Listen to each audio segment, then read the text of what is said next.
The Cosmic Computer by H. Beam Piper. Chapter 1. 30 Minutes to Litchfield. Con Maxwell, at the armor-glass front of the observation deck, watched the landscape rush out of the horizon and vanish beneath the ship, 10,000 feet down. He thought he knew how an hourglass must feel with the sand slowly draining out. It had been 6 months to Litchfield when the Mizar lifted out of La Plata spaceport, and he watched Terra dwindle away. It had been 2 months to Litchfield when he boarded the city of Asgard at the port of the same name on Odin. It had been 2 hours to Litchfield when the Countess Dorothy rose from the airship dock at Storsenda. He had had all that time, and now it was gone, and he was still unprepared for what he must face at home. 30 minutes to Litchfield. The words echoed in his mind as though he had spoken them aloud, and then, realizing that he never addressed himself as Sir, he turned. It was the first mate. He had a clipboard in his hand, and he was wearing a Terran Federation Space Navy uniform of 40 years, or about a dozen regulation changes ago. Once Khan had taken that sort of thing for granted. Now it was obtruding upon him everywhere. 30 minutes to Litchfield, sir, the first officer repeated, and gave him the clipboard to check the luggage list. Valises, 2. Trunks, 2. Microbookcase, 1. The last item fanned a small flicker of anger, not at any person, not even at himself, but at the whole infernal situation. He nodded. That's everything. Not many passengers left aboard, are there? You're the only one, first class, sir. About 40 farm laborers on the lower deck. He dismissed them as mere cargo. Litchfield's the end of the run. I know. I was born there. The mate looked again at the name on the list and grinned. Sure, you're Rodney Maxwell's son. Your father's been giving us a lot of freight lately. I guess I don't have to tell you about Litchfield. Maybe you do. I've been away for 6 years. Tell me, are they having labor trouble now? Labor trouble? The mate was surprised. You mean with the farm tramps? 10 of them for every job, if you call that trouble. Well, I noticed you have steel gratings over the gangway heads to the lower deck, and all your crewmen are armed. Not just pistols, either. Oh, that's on account of pirates. Pirates? Khan echoed. Well, I guess you'd call them that. A gang'll come aboard, dressed like farm tramps. They'll have Tommy guns and sawed-off shotguns in their bindles. When the ship's airborne and out of reach of help, they'll break out their guns and take her. Usually kill all the crew and passengers. They don't like to leave live witnesses, the mate said. You heard about the Harriet Barn, didn't you? She was transcontinental and overseas, the biggest contragravity ship on the planet. They didn't pirate her, did they? The mate nodded. 6 months ago, Blackie Perala's gang. There was just a tag end of a radio call that ended in a shot. Time the air patrol got to her estimated position, it was too late. Nobody's ever seen ship, officers, crew, or passengers since. Well, great goo. Isn't the government doing anything about it? Sure. They offered a big reward for the pirates, dead or alive. And there hasn't been a single case of piracy inside the city limits of Storsenda, he added solemnly. The Calder Range had grown to a sharp blue line on the horizon ahead, and he could see the late afternoon sun on granite peaks. Below, the fields were bare and brown, and the woods were autumn-tinted. They had been green with new foliage when he had last seen them, and the wine-melon fields had been in pink blossom. Must have gotten the crop in early on this side of the mountains. Maybe they were still harvesting over in the Gordon Valley. Or maybe this gang below was going to the wine-pressing. Now that he thought of it, he'd seen a lot of cask staves going aboard at Storsenda. Yet there seemed to be less land under cultivation now than 6 years ago. He could see squares of bracken and low brush that had been melon fields recently, among the new forest that had grown up in the past 40 years. The few stands of original timber towered above the second growth like hills. Those trees had been there when the planet had been colonized. That had been 200 years ago, at the beginning of the 7th century atomic era. The name Poitem told that, Syromanticist movement, when they were rediscovering James Branch Cabell. Old Genji Gartner, the scholarly and half-piratical space rover, whose ship had been the first to enter the Tri-System, had been devoted to the romantic writers of the pre-atomic era. He had named all the planets of the Alpha System from the books of Cabell, and those of Beta from Spencer's Faerie Queene, and those of Gamma from Rabelais. Of course, the camp village at his first landing site on this one had been called Storsenda. 30 years later, Genji Gartner had died there, after seeing Storsenda grow to a metropolis, and Poitem become a member republic in the Terran Federation. The other planets were uninhabitable except in airtight dome cities, but they were rich in minerals. Companies had been formed to exploit them. No food could be produced on any of them except by carniculture and hydroponic farming, and it had been cheaper to produce it naturally on Poitem. So Poitem had concentrated on agriculture and had prospered, at least for about a century. Other colonial planets were developing their own industries. The manufactured goods the Garter Tri-System produced could no longer find a profitable market. The mines and factories on Jurgen and Koshai, on Britomart and Calidor, on Panurg and the moons of Pantagruel closed, and the factory workers went away. On Poitem, the offices emptied, the farms contracted, forests reclaimed fields, and the wild game came back. Coming toward the ship out of the east now was a vast desert of crumbling concrete. Landing fields and parade grounds, empty barracks and toppling sheds, airship docks, stripped gun emplacements and missile launching sites. These were more recent, and dated from Poitem's second hectic prosperity, when the Garter Tri-System had been the advance base for the 3rd Fleet Army Force during the System States War. It had lasted 12 years. Millions of troops were stationed on or routed through Poitem. The mines and factories reopened for war production. The Federation spent trillions on trillions of sols, piled up mountains of supplies and equipment, left the face of the world cluttered with installations. Then, without warning, the System States alliance collapsed, the rebellion ended, and the scourge of peace fell on Poitem. The Federation armies departed. They took the clothes they stood in, their personal weapons, and a few souvenirs. Everything else was abandoned. Even the most expensive equipment had been worth less than the cost of removal. The people who had grown richest out of the war had followed, taking their riches with them. For the next 40 years, those who remained had been living on leavings. On Terra, Khan had told his friends that his father was a prospector, leaving them to interpret that as one who searched for, say, uranium. Rodney Maxwell found quite a bit of uranium, but he got it by taking apart the warheads of missiles. Now he was looking down on the granite spines of the Calder Range. Ahead, the misty Gordon Valley sloped and widened to the north. 20 minutes to Litchfield now. He still didn't know what he was going to tell the people who would be waiting for him. No, he knew that. He just didn't know how. The ship swept on, 10 miles a minute, tearing through thin puffs of cloud. 10 minutes. The Big Bend was glistening redly in the sunlit haze, but Litchfield was still hidden inside its curve. 6, 4. The Countess Dorothy was losing speed and altitude.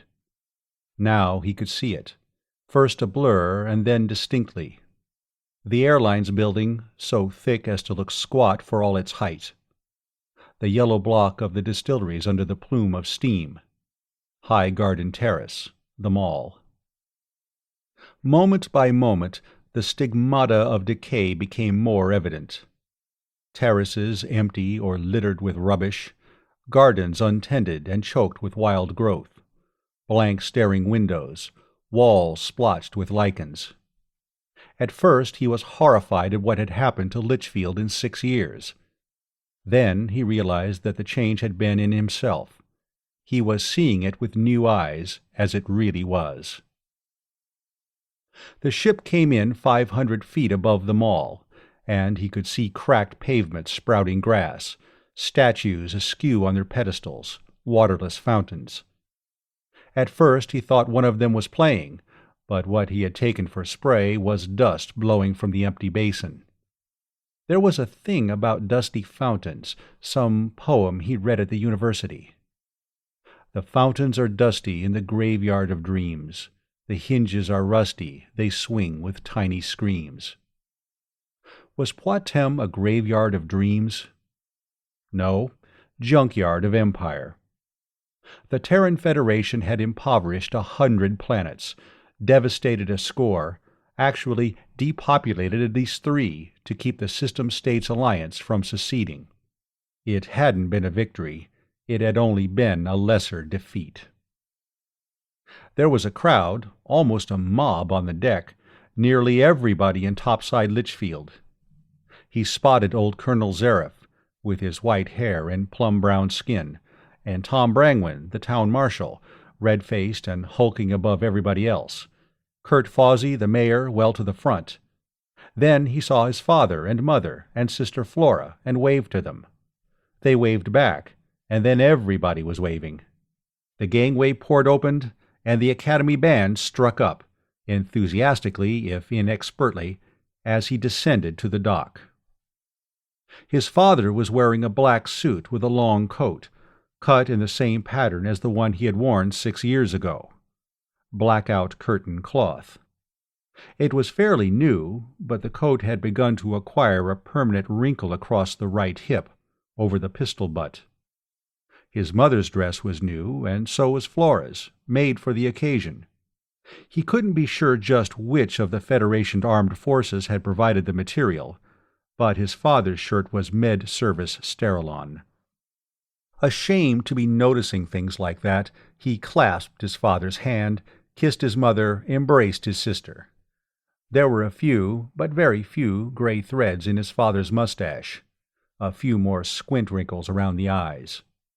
His mother's hair was all gray now, and she was heavier. She seemed shorter, but that would be because he'd grown a few inches in the last 6 years. For a moment he was surprised that Flora actually looked younger. Then he realized that to 17, 23 is practically middle age, but to 23, 29 is almost contemporary. He noticed the glint on her left hand and caught it to look at the ring.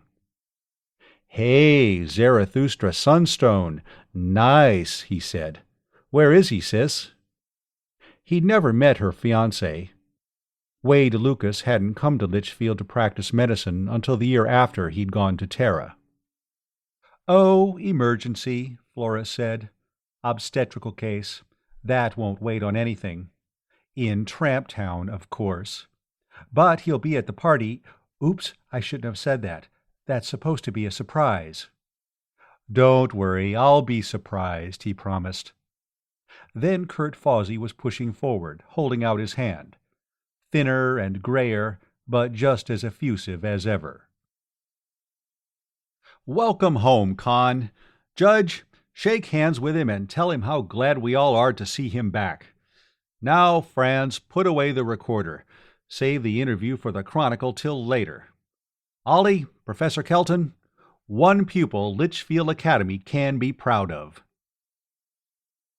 He shook hands with them, Judge Ledoux, Franz Veltrin, old Professor Dolph Kelton. They were all happy. How much, he wondered, because he was Con Maxwell, Rodney Maxwell's son, home from Terra, and how much because of what they hoped he'd tell them. Kurt Fawsey, edging him aside, was the first to speak of it. "Con, what did you find out?" he whispered. "Do you know where it is?"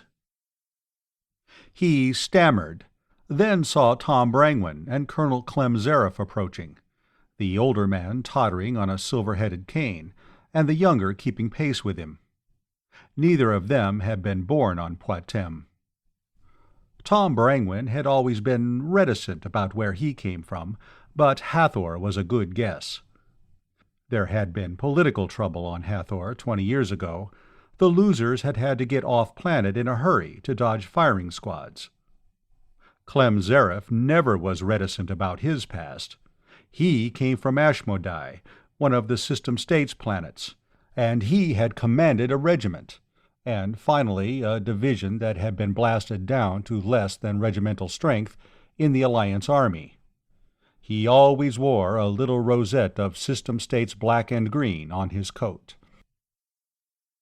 "Hello, boy," he croaked, extending a hand. "Good to see you again." "It sure is, Con," the town marshal agreed, then lowered his voice. "Find out anything definite?" "We didn't have much time, Con," Kurt Fawsey said, "but we've arranged a little celebration for you. We'll start it with a dinner at Senta's." "You couldn't have done anything I'd have liked better, Mr. Fawsey. I'd have to have a meal at Senta's before I'd really feel at home." "Well, it'll be a couple of hours. Suppose we all go up to my office in the meantime, give the ladies a chance to fix up for the party, and have a little drink and talk together." "You want to do that, Con?" his father asked. There was an odd undertone of anxiety or reluctance in his voice. "Yes, of course. I'd like that." His father turned to speak to his mother and Flora. Kurt Fawsey was speaking to his wife, interrupting himself to shout instructions to some laborers who were bringing up a contragravity skid. Khan turned to Colonel Zareff. "Good melon crop this year?" he asked. The old rebel cursed. "Gehenna of a big crop. We're up to our necks in melons. This time next year we'll be washing our feet in brandy." "Hold on to it and age it. You ought to see what they charge for a drink of Poitem brandy on Terra." "This isn't Terra, and we aren't selling it by the drink," Colonel Zareff said. "We're selling it at Storasenda Spaceport for what the freighter captains pay us. You've been away too long, Con. You've forgotten what it's like to live in a poorhouse." The cargo was coming off now. Cask staves and more cask staves. Zareff swore bitterly at the sight, and then they started toward the wide doors of the shipping floor inside the airline's building. Outgoing cargo was beginning to come out.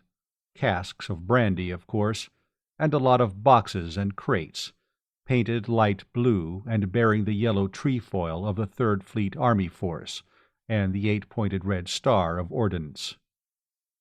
Cases of rifles, square boxes of ammunition, crated autocannon. Khan turned to his father. "This our stuff?" he asked. "Where did you dig it?" Rodney Maxwell laughed. "You know the old 10th Army headquarters over back of Snagtooth in the Calders? Everybody knows that was cleared out years ago. Well, always take a second look at these things everybody knows. 10 to 1 they're not so. It always bothered me that nobody found any underground attack shelters. I took a second look, and sure enough, I found 'em, right underneath, mined out of solid rock. Con, you'd be surprised at what I found there." "Where are you going to sell that stuff?" he asked, pointing at a passing skid. "There's enough combat equipment around now to outfit a private army for every man, woman, and child in Poitem." "Storasenda Spaceport. The freighter captains buy it, and sell it on some of the planets that were colonized right before the war and haven't gotten industrialized yet. I'm clearing about 200 sols a ton on it." The skid at which he had pointed was loaded with cases of M504 submachine guns. Even used, one was worth 50 sols. Allowing for packing weight, his father was selling those Tommy guns for less than a good cafe on Terra got for one drink of Poitem brandy. Chapter 2. He had been in Kurt Fawsey's office before, once or twice, with his father. He remembered it as a dim, quiet place of genteel conviviality and rambling conversation. None of the lights were bright, and the walls were almost invisible in the shadows. As they entered, Tom Brangwen went to the long table and took off his belt and holster, laying it down. One by one, the others unbuckled their weapons and added them to the pile. Clem Zareff's cane went on the table with his pistol. There was a sword inside it. That was something else he was seeing with new eyes. He hadn't started carrying a gun when he left for Terra, and he was wondering now why any of them bothered to. Why, there wouldn't be a shooting a year in Litchfield, if you didn't count the tramp-towners, and they stayed south of the docks and off the top level. Or perhaps that was just it. Litchfield was peaceful because everybody was prepared to keep it that way. It certainly wasn't because of anything the planetary government did to maintain order. Now Brangwen was setting out glasses, filling a pitcher from a keg in the corner of the room. The last time Khan had been here, they'd given him a glass of wine, and he'd felt very grown up because they didn't water it for him. "Well, gentlemen," Kurt Fawsey was saying, "let's have a toast to our returned friend and new associate. Khan, we're all anxious to hear what you found out, but even if you didn't learn anything, we're still happy to have you back with us. Gentlemen, to our friend and neighbor, welcome home, Khan."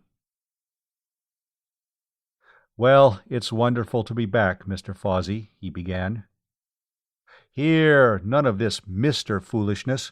You're one of us now, Khan. And drink up, everybody. We have plenty of brandy, if we don't have anything else." "You can say that again, Kurt." That was one of the distillery people. He'd remember the name in a moment. "When this new crop gets pressed and fermented—" "I don't know where in Gehenna I'm going to vat mine till it ferments," Clem Zareff said. "Or why," another planter added. "Lorenzo, what are you going to be paying for wine?"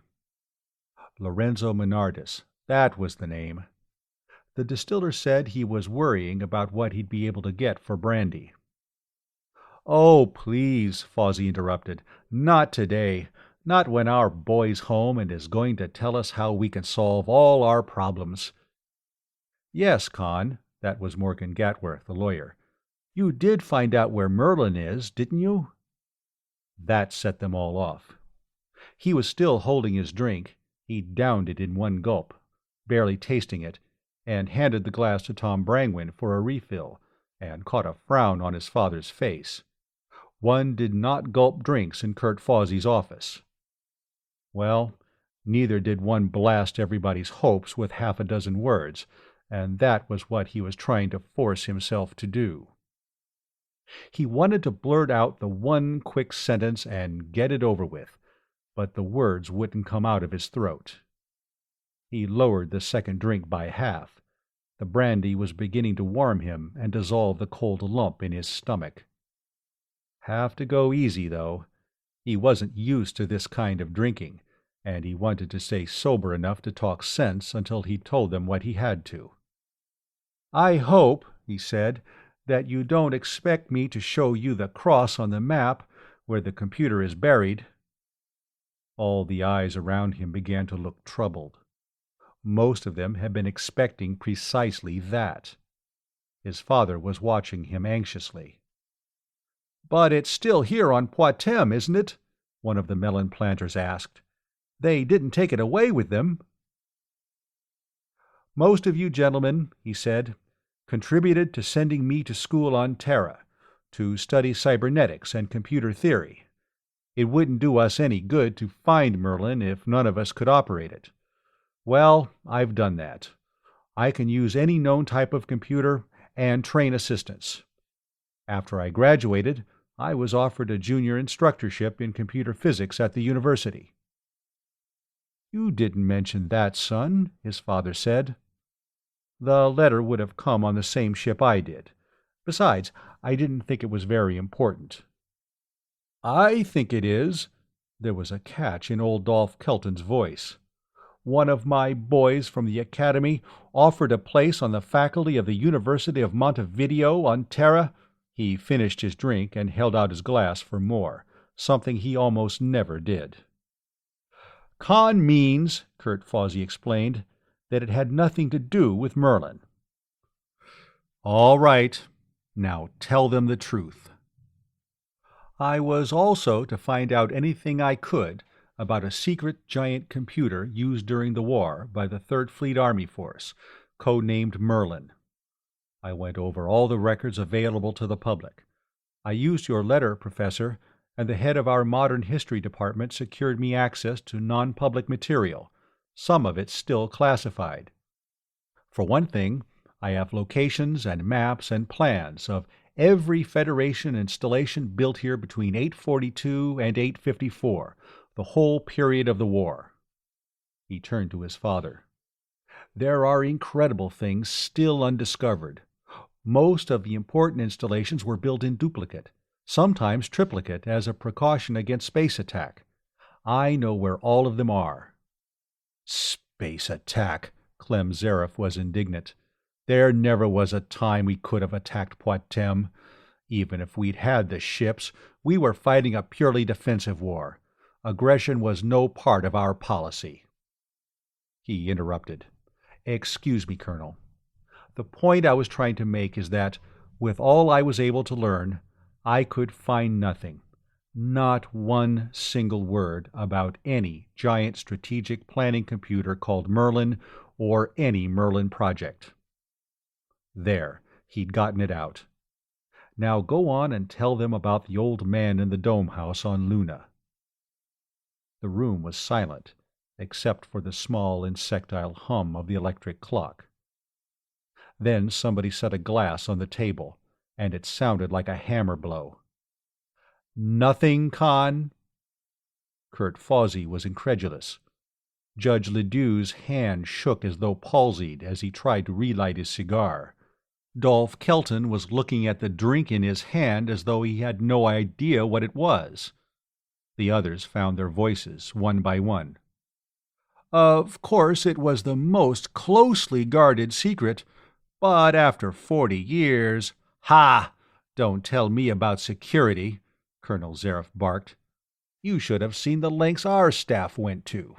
I remember once on Mephistopheles— But there was a computer codenamed Merlin, Judge Ledoux was insisting, to convince himself more than anybody else. Its memory bank contained all human knowledge. It was capable of scanning all its data instantaneously, and combining and forming associations, and reasoning with absolute accuracy, and extrapolating to produce new facts, and predicting future events, and if you'd asked such a computer, is there a God, it would have simply answered, present.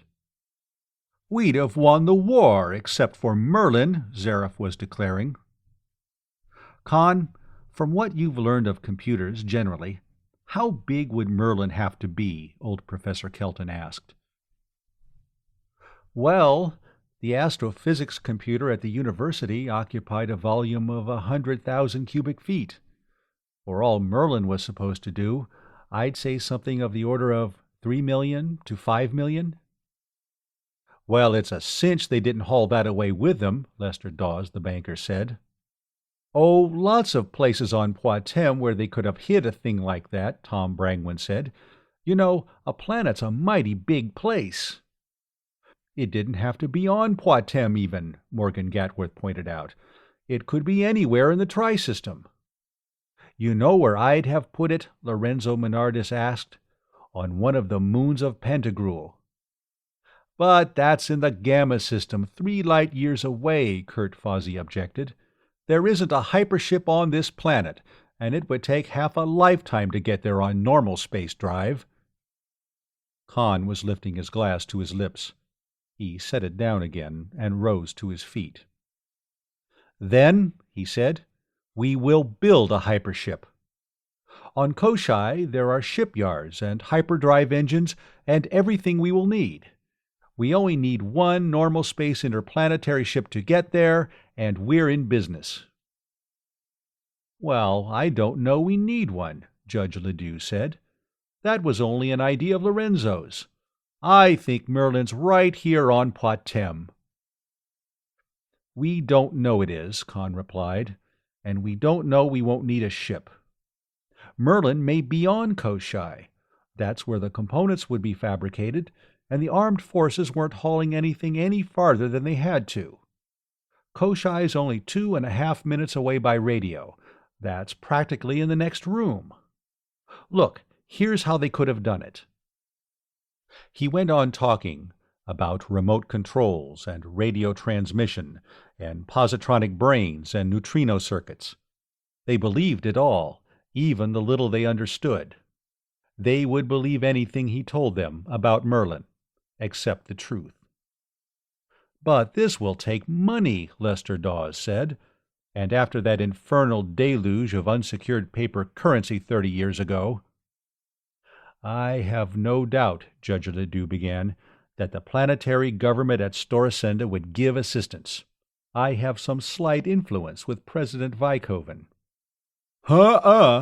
That was one of Clem Zareff's fellow planters. "We don't want Jake Vykoven or any of his first families of Storsenda oligarchy in this at all. That's the gang that bankrupted the government with doles and work relief, and everybody else with worthless printing press money after the war, and they've been squatting in a circle deploring things ever since. Some of these days, Blackie Paralis and his pirats will sack Storsenda for all they'd be able to do to stop him. We get a ship out to Koshai, and the next thing you know, we'll be the planetary government," Tom Brangwyn said. Rodney Maxwell finished the brandy in his glass and set it on the table, then went to the pile of belts and holsters and began rummaging for his own. Kurt Fawsey looked up in surprise. "Rod, you're not leaving, are you?" he asked. "Yes, it's only half an hour till time for dinner, and I think Con and I ought to have a little fresh air. Besides, you know we haven't seen each other for 6 years." He buckled on the heavy automatic and settled the belt over his hips. "You didn't have a gun, did you, Con?" he asked. "Okay, let's go." End of chapters 1 and 2. The Cosmic Computer by H. Beam Piper. Chapter 3. It wasn't until they were down to the main level and outside in the little plaza to the east of the airlines building that his father broke the silence. "That was quite a talk you gave them, Con. They believed every word of it. I even caught myself starting to believe it once or twice." Con stopped short. His father halted beside him. "Why didn't you tell them the truth, son?" Rodney Maxwell asked. The question, which he had been throwing at himself, angered him. "Why didn't I just grab a couple of pistols and shoot the lot of 'em?" he retorted. "It wouldn't have killed them any deader, and it wouldn't have hurt as much." There is no Merlin, is that it? He realized, suddenly, that his father had known or suspected that all along. He started to say something, then checked himself and began again. "There never was one. I was going to tell them, but you saw them. I couldn't."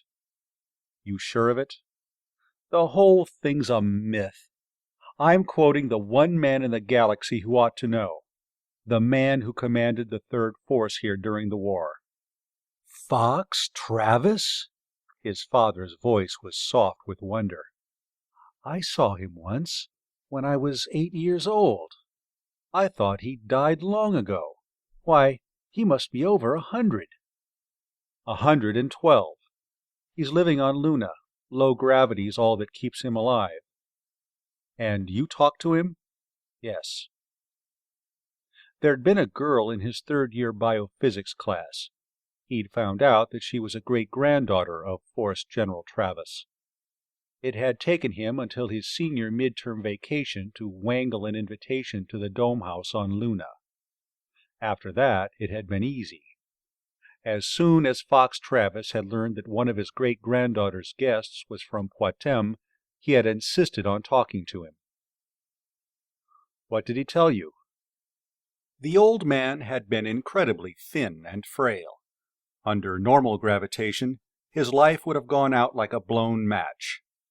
Even at 1/6 G, it had cost him effort to rise and greet the guest. There had been a younger man, a mere stripling of 70-odd. He had been worried, and excused himself at once. Travis had laughed after he had gone out. "Mike Shanley, my aide-de-camp on Poitem. Now he thinks he's my keeper. He'll have a squad of doctors and a platoon of nurses in here as soon as you're gone, so take your time. Now, tell me how things are on Poitem." "Just about that," he told his father. I finally mentioned Merlin as an old legend people still talked about.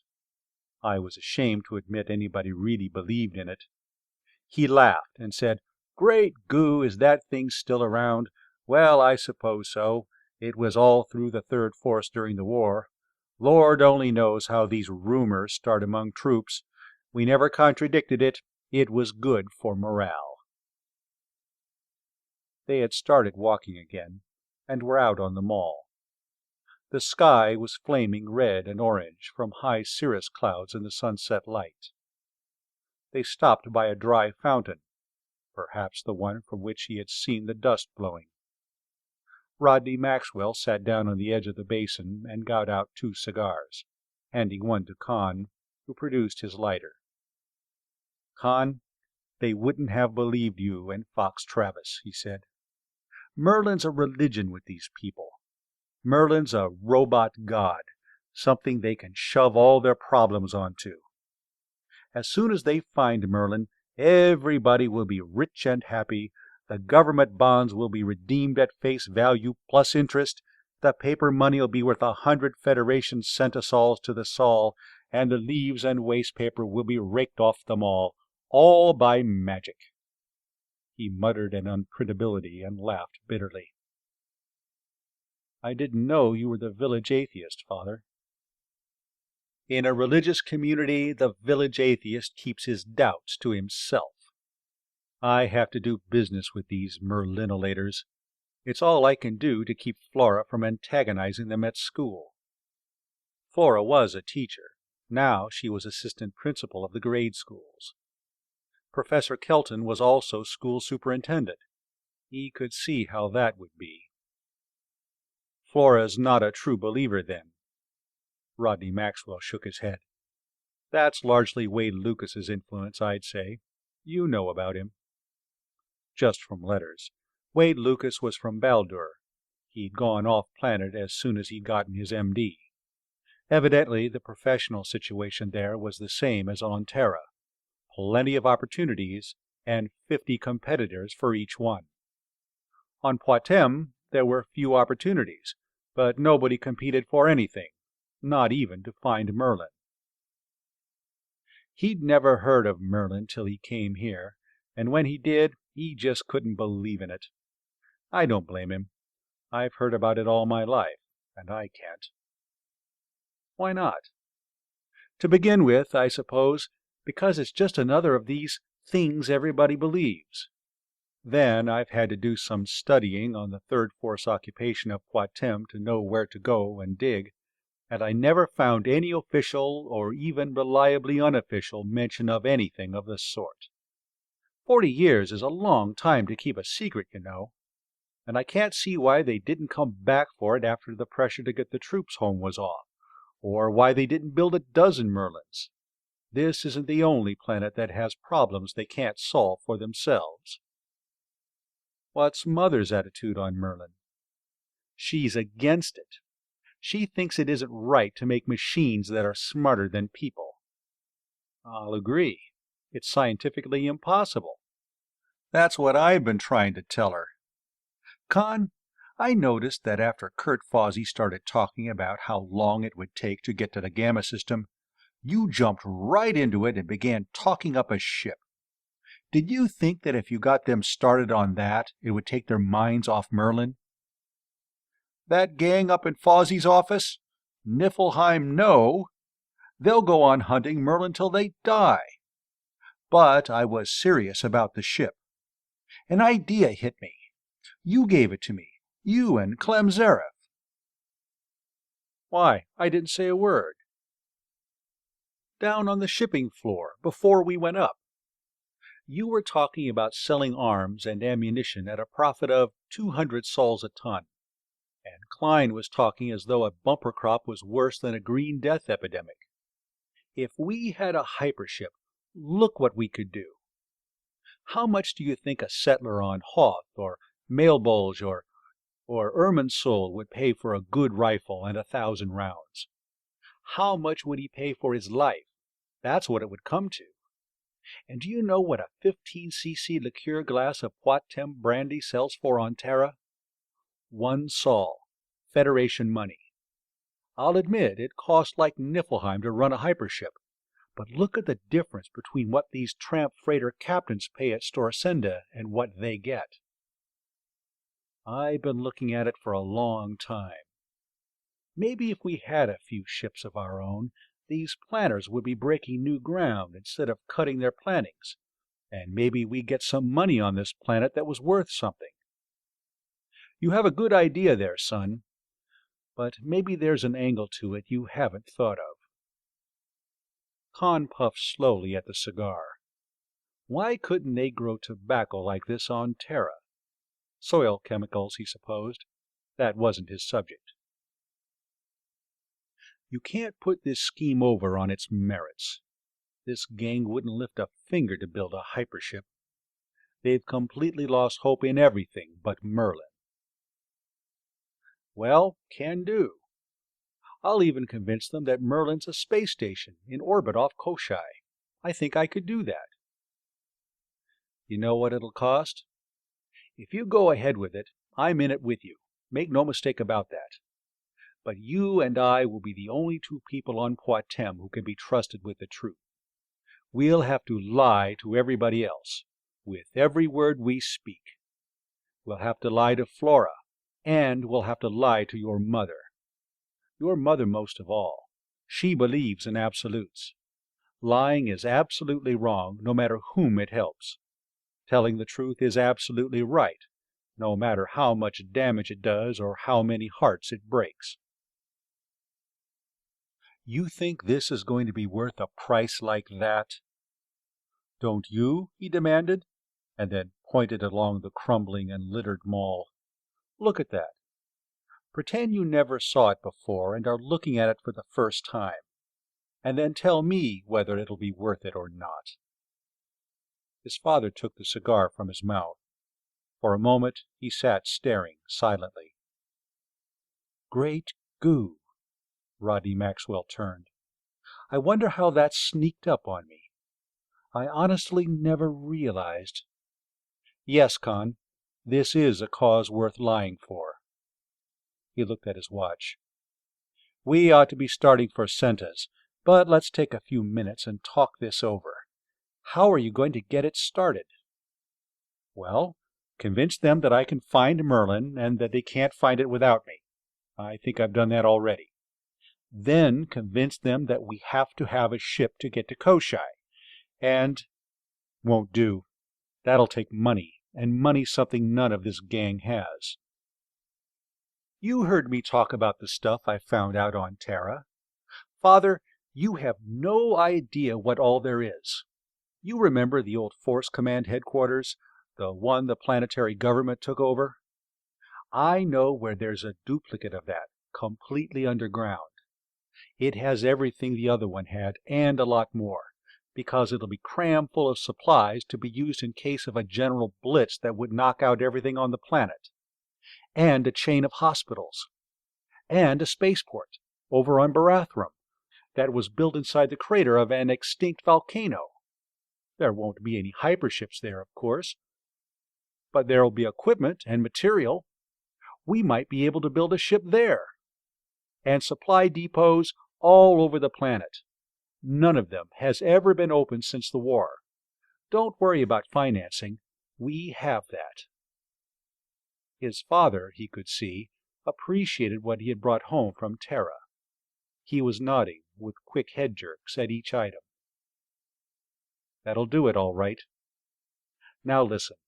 What we want to do is get a company organized, a regular limited liability company with a charter. We'll contribute the information you brought back from Terra, and we'll get the rest of this gang to put all the money we can twist out of them into it, so we'll be sure they won't say, "Aw, Niflheim with it," and walk out on us as soon as the going gets a little tough. Rodney Maxwell got to his feet, hitching his gun belt. "I'll pass the word to Kurt to get a meeting set up for tomorrow afternoon." "What'll we call this company? Merlin Rediscovery Limited?" "No, we keep Merlin out of it. As far as the public is supposed to know, this is just a war material prospecting company. I'll impress on them that Merlin is to be kept a secret. That way we'll have to engage in regular prospecting and salvage work as a front. I'll see to it that the front is also the main objective." He nodded down the mall toward the sunset, which was blazing even higher and redder. "Well, let's go. You don't want to be late for your own welcome home party." They walked slowly, still talking, until they came to the end of the mall. The escalators to the level below weren't working. Now that he thought of it, they hadn't been when he had gone away 6 years ago, but he could remember riding up and down on them as a small child. For a moment they stood in the sunset light, looking down on the lower terrace as they finished their cigars. Senta's was mostly outdoors, the tables under the sky. The people gathered below were looking at the sunset too.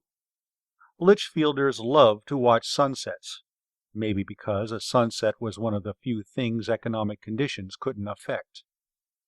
There was Kurt Fawsey, the center of a group to which he was declaiming earnestly.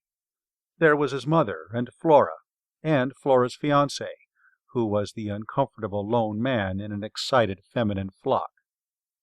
And there was Senta herself, short and dumpy in one of her preposterous red and purple dresses, bubbling happily one moment and screaming invective at some laggard waiter the next. They threw away their cigars and started down the long, motionless escalator. Con Maxwell, hero of the hour, marching to destiny. He seemed to hear trumpets sounding before him, and an occasional muted Bronx cheer. Chapter 4. The alarm chimed softly beside his bed. He reached out and silenced it, and lay looking at the early sunlight in the windows, and found that he was wishing himself back in his dorm room at the university. No, back in this room, 10 years ago, before any of this had started. For a while he imagined himself 13 years old, and knowing everything he knew now, and he began mapping a campaign to establish himself as Litchfield's juvenile delinquent number 1, to the end that Kurt Fawsey and Dolph Kelton and the rest of them would never dream of sending him to school on Terra to find out where Merlin was. But he couldn't even go back to yesterday afternoon in Kurt Fawsey's office and tell them the truth. All he could do was go ahead. It had seemed so easy when he and his father had been talking on the mall. Just get a ship built and get out to Koshai and open some of the shipyards and engine works there and build a hypership. Sure, easy, once he got started. He climbed out of bed, knuckled the sleep sand out of his eyes, threw his robe around him, and started across the room to the bath cubicle. They had decided to have breakfast together his first morning home. The party had broken up late, and then there had been the excitement of opening the presents he had brought back from Terra. Nobody had had a chance to talk about Merlin, or what he was going to do now that he was home. That, and his career of mendacity, would start at breakfast. He wanted to let his father get to the table first, to run interference for him.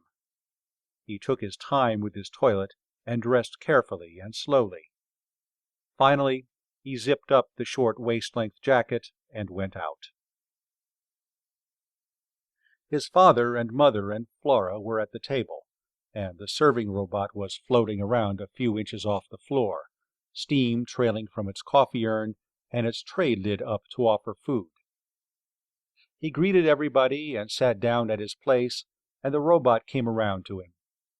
His mother had selected all the things he'd been most fond of 6 years ago: shovel-snout bacon, hot cakes, starberry jam, things he hadn't tasted since he had gone away. He filled his plate and poured a cup of coffee. "You don't want to bother coming out to the dig with me this morning, do you?" his father was saying. "I'll be back here for lunch, and we'll go to the meeting in the afternoon." "Meeting?" Flora asked. "What meeting?" "Oh, we didn't have time to tell you," Rodney Maxwell said. "You know, Con brought back a lot of information on locations of supply depots and things like that, an amazing list of things that haven't been discovered yet. It's going to be too much for us to handle alone. We're organizing a company to do it. We'll need a lot of labor, for one thing, jobs for some of these tramp towners." "That's going to be something awfully big," his mother said dubiously. "You never did anything like that before." "I never had the kind of partner I have now. It's Maxwell and Son from now on." "Who's going to be in this company?" Flora wanted to know. "Oh, everybody around town. Kurt and the judge, and Clem and Lester Dawes, all that crowd." "The Fozzie's office gang," Flora said disparagingly. "I suppose they'll want Con to take them right to where Merlin is, the first thing." "Well, not the first thing," Con said. "Merlin was one thing I couldn't find out anything about on Terra." "I'll bet you couldn't." "The people at Armed Forces Records would let me look at everything else, and make microcopies and all, but not one word about computers. 40 years, and they still have the security lid welded shut on that." Flora looked at him in shocked surprise.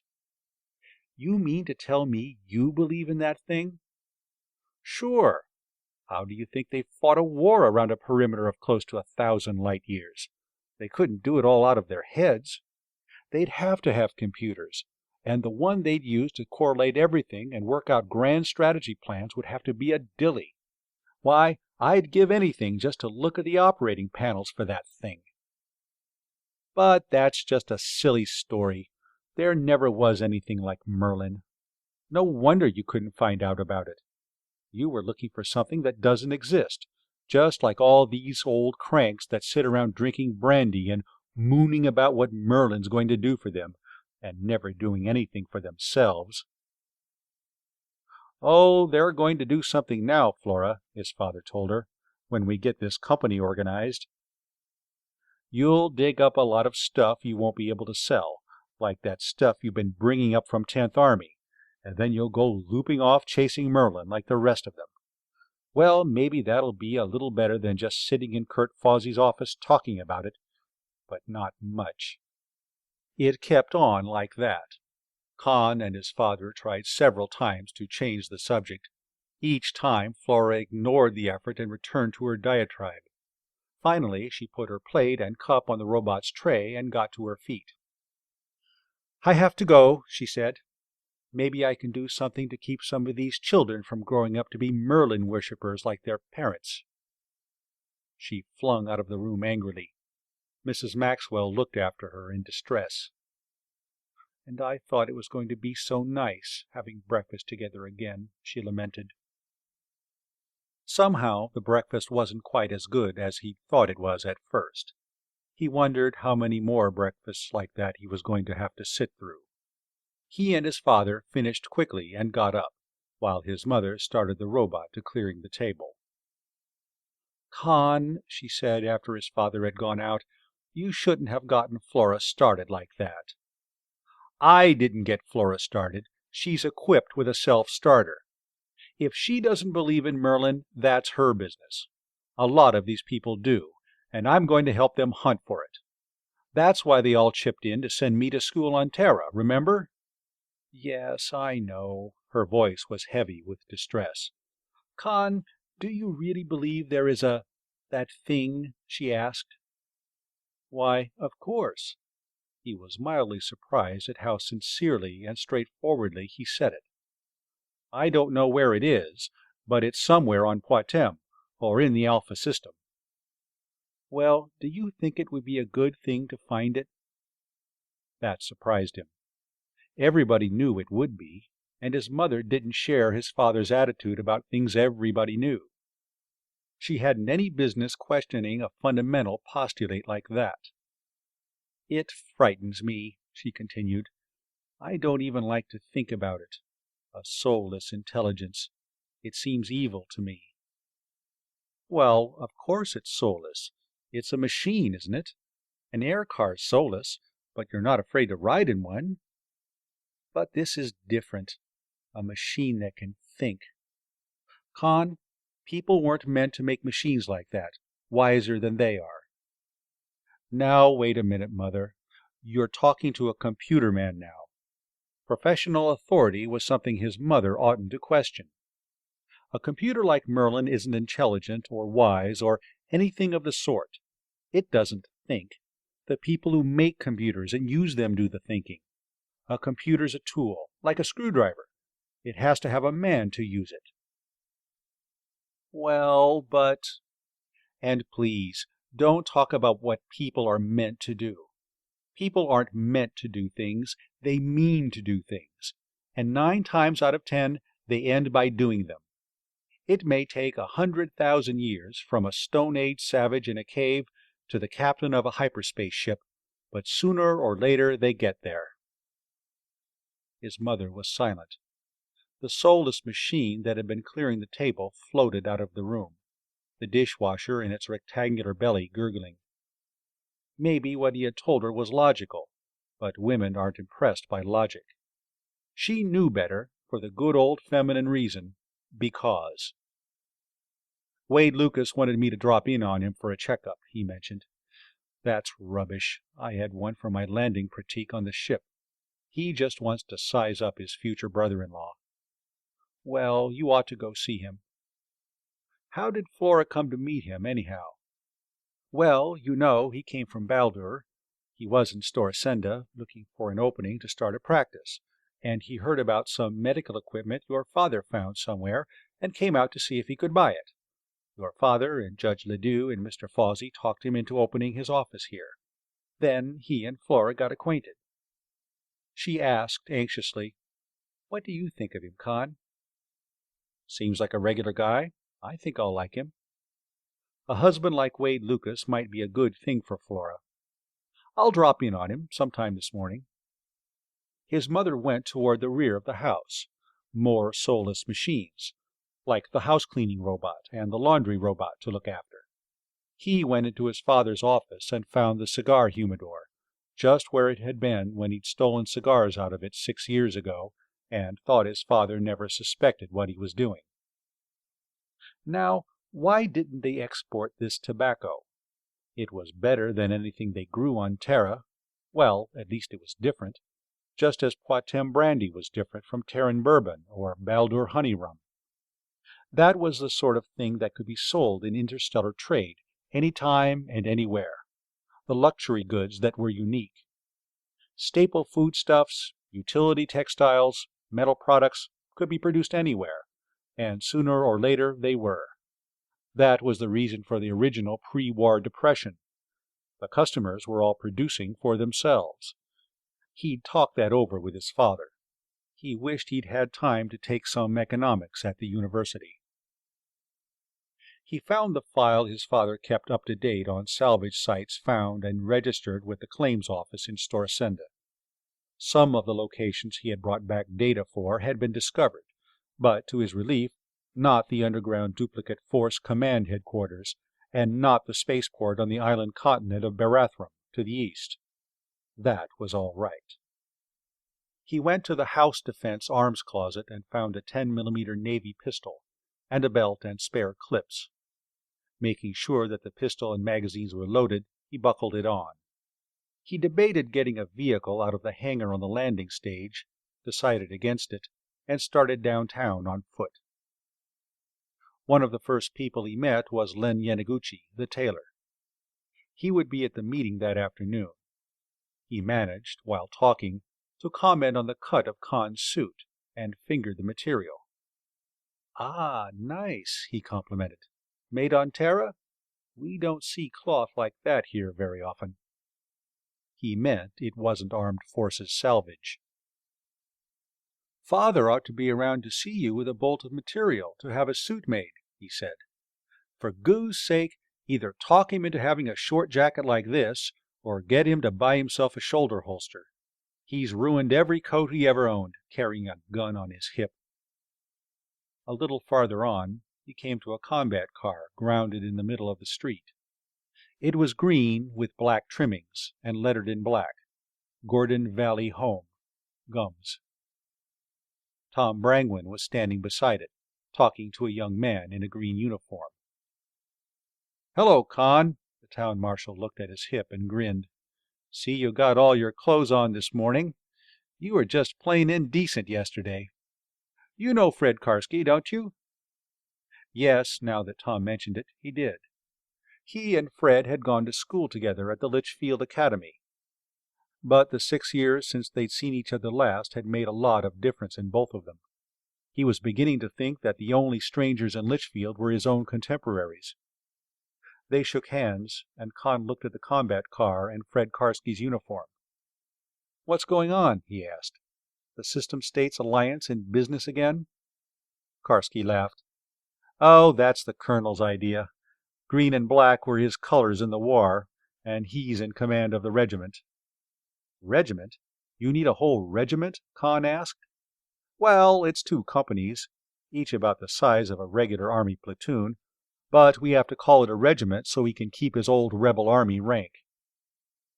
"We could use a regiment, Con," Tom Brangwyn said seriously. "You have no idea how bad things have gotten. Over on the East Coast, the outlaws are looting whole towns. About 4 months ago, they sacked Waterville, burned the whole town, and killed close to 100 people. That was Blackie Perales' gang." "Who is this Blackie Perales? I heard the name mentioned in connection with the Harriet barn." "Blackie Perales is anybody the planetary government can't catch, which means practically any outlaw," Fred Karski said. "No, Fred, there is a Blackie Perales," Tom Brangwyn said. "He used to be a planter, down in the South. The banks foreclosed on him when he couldn't pay his notes, and he turned outlaw. That's the way it's going, all around. Every time a planter loses his plantation, or a farmer loses his farm, or a mechanic loses his job, he turns outlaw. Take Tramptown here. We used to plant nothing but melons. Then, when the sale for wine and brandy dropped, the melon planters began cutting their melon crops and raising produce, instead of buying it from up north, and turning land into pasture for cattle. The people we used to buy foodstuffs from couldn't sell all they raised, and that threw a lot of farmhands out of work. So they got the idea there was work here, and they came flocking in, and when they couldn't get jobs, they just stayed in Tramptown, stealing anything they could. We don't even try to police Tramptown anymore. We just see to it they don't come up here." "Well, where do these outlaws and pirates who are looting whole towns come from?" "Down in the Badlands, mostly. None of them have been bothering us since we organized the Home Guard. They tried to, a couple of times at first. There may have been a few survivors. They spread it around that Gordon Valley wasn't any outlaw's health resort." "Why don't you join us, Con?" Fred Karski asked. "All our old gang belong." "I'd like to, but I'm afraid I'm going to be kind of busy." Brangwyn nodded. "Yes, you will be at that," he agreed. "So I hear," Fred Karski said. "Do you really know where it is, Con?" "Well, no." He went into the routine about Merlin being still classified triple-top secret. "But we'll find it. It may take time, but we will." They talked for a while. He asked more questions about the Home Guard. His father, it seemed, had donated all the equipment. They had 170 men on the active list, but they had a reserve of over 800, and combat vehicles and weapons on all the plantations and in all the towns along the river. The reserve had only been turned out twice. Both times outlaw attacks had been stopped dead, literally. The Home Guard, it appeared, was not given to making arrests or taking prisoners. Finally, he parted from them, strolling on along the row of stores and business places, many vacant, under the south edge of the mall, until he saw a Fluorolite sign, Wade Lucas, M.D. He entered. Lucas wasn't busy. They went into his consultation office, and Kahn took off his gun belt and hung it up. Lucas offered cigarettes, and they lighted and sat down. "I see you've started carrying one," he said, nodding to the pistol Kahn had laid aside. "Civic obligation.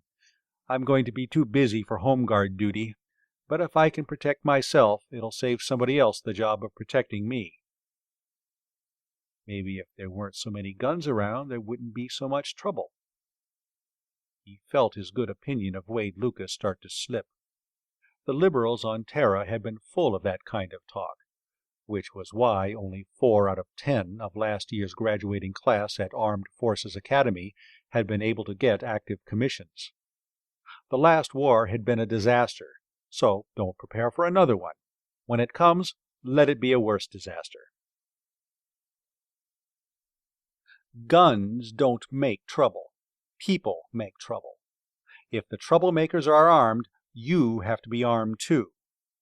When did you last see an air patrol boat around here, or even a constabulary trooper?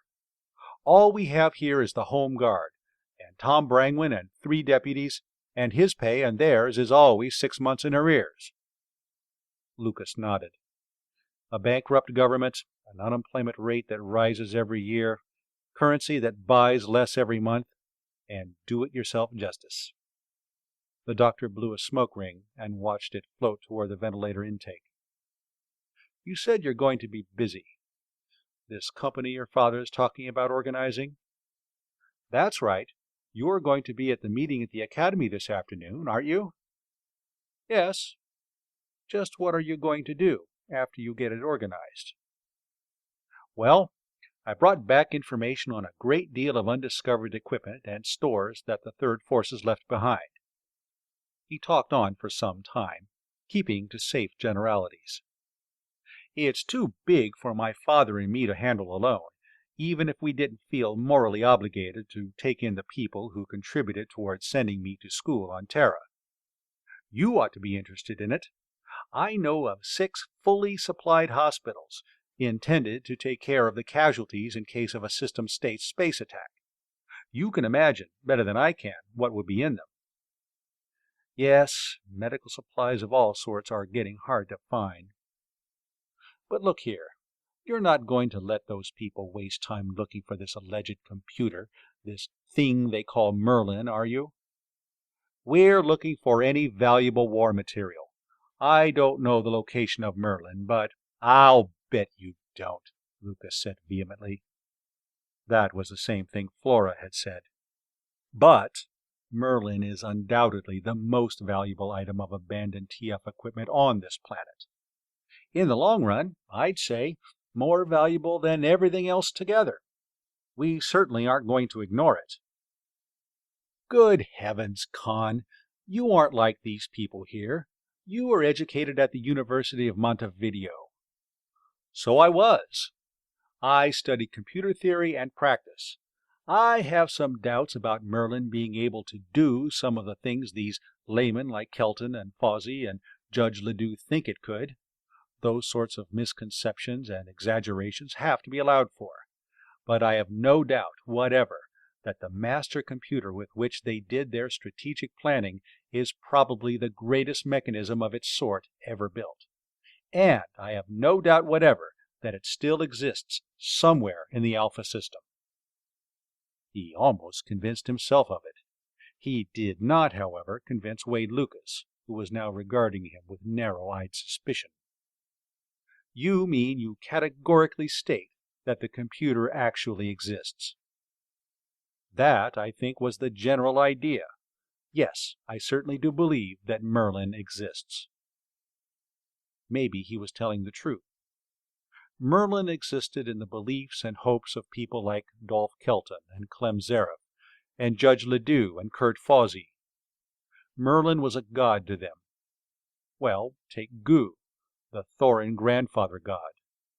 Gu was as preposterous theologically as Merlin was technologically. Gu, except to Thorins, was a Federation-wide joke. But he'd known a couple of Thorins at the university, funny little fellows, with faces like terriers, their bodies covered with matted black hair.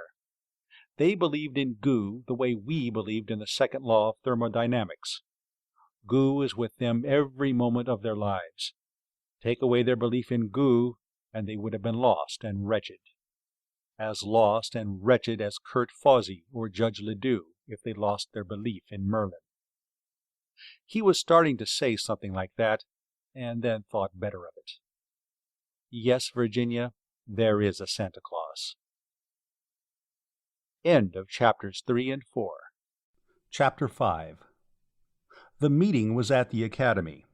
When Khan and his father arrived, they found the central hall under the topside landing stage crowded. Kurt Fawsey and Professor Kelton had constituted themselves a reception committee. Franz Veltrin was in evidence with his audio-visual recorder, and Colonel Zareff was leaning on his silver-headed sword cane. Tom Brangwyn in an unaccustomed best suit. Wade Lucas among a group of merchants arguing heatedly. Lorenzo Menardis, the distiller, and Lester Dawes, the banker, and Morgan Gatworth, the lawyer, talking to Judge Ledoux. About 4 times as many as had been in Fawsey's office the afternoon before.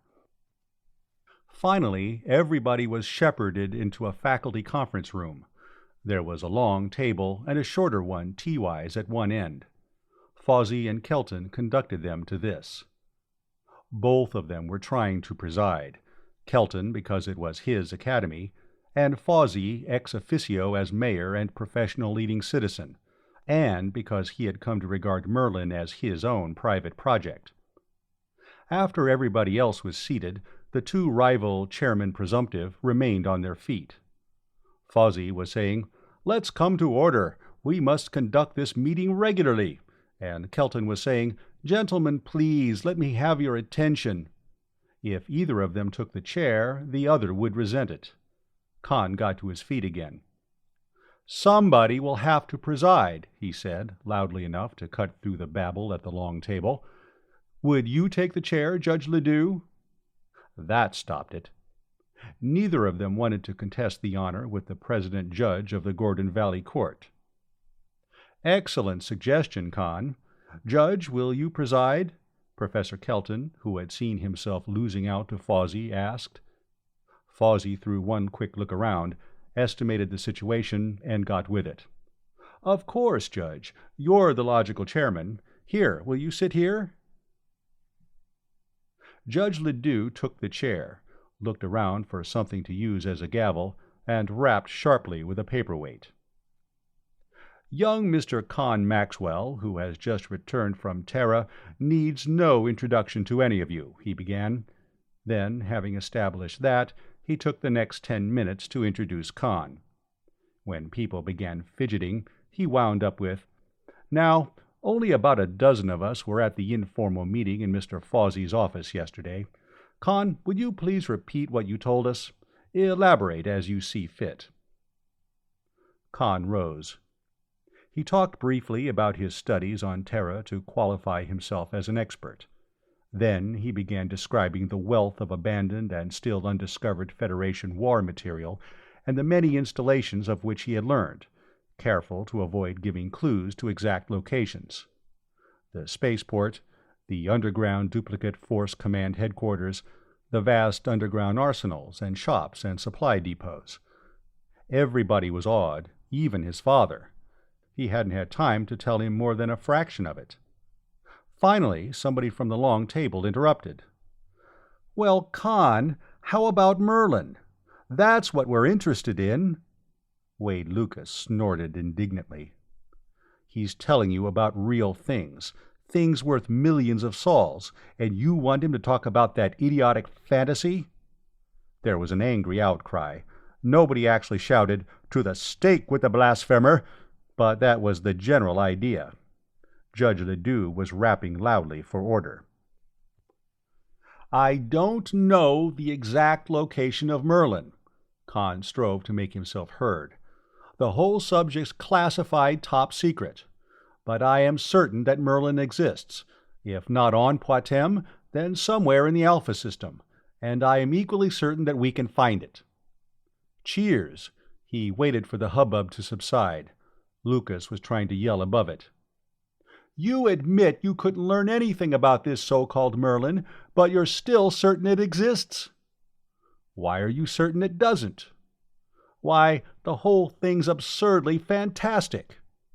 "Maybe it is to a layman like you.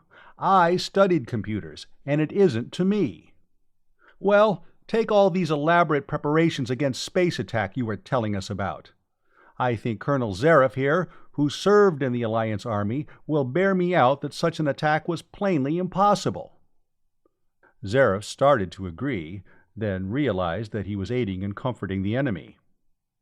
"Intelligence lag," he said. "What do you expect, with General Headquarters 30 parsecs from the fighting?" "Yes, a computer can only process the data that's been taped into it," Khan said. That was a point he wanted to ram home, as forcibly and as often as possible. "I suppose Merlin classified an Alliance attack on Poitem as a low-order probability, but war is the province of chance. Clausewitz said that 1,000 years ago. Fox Travis wasn't the sort of commander to let himself get caught, even by a very low-order probability." "Well, how do you explain the absence, after 40 years, of any mention in any history of the war of Merlin? How do you get around that?" "I don't have to. How do you get around it?" "Huh?" Lucas was startled. "Yes. Stories about Merlin were all over Poitem, all through the Third Force, even to the enemy. Say the stories were unfounded. Say Merlin never existed. Yet the belief in Merlin was an important historical fact, and no history of the war gives it so much as a footnote." He paused for effect, then continued. "That can mean only one thing: systematic suppression, backed by the whole force of the Terran Federation, a gigantic conspiracy of silence." "Brother, if they swallowed that, I have it made. They'll swallow anything." They did. All but Lucas. He banged his fist on the table. "Now I've heard everything," he shouted in disgust. "Not quite everything, Doctor," Morgan Gatworth said. "You will hear one of these days that we have found Merlin." "Yes, that'll be the day." Lucas sprang to his feet, his chair toppling behind him. He shoved it aside with his foot. "I'm not going to argue with you. Con Maxwell gave you a 1,000-year-old quotation. I'll give you another, from Thomas Paine. To argue with those who have renounced the use and authority of reason is as futile as to administer medicine to the dead. I'll add this. Con Maxwell knows better than this balderdash he's been spouting to you. I don't know what his racket is, and I'm not staying to find out.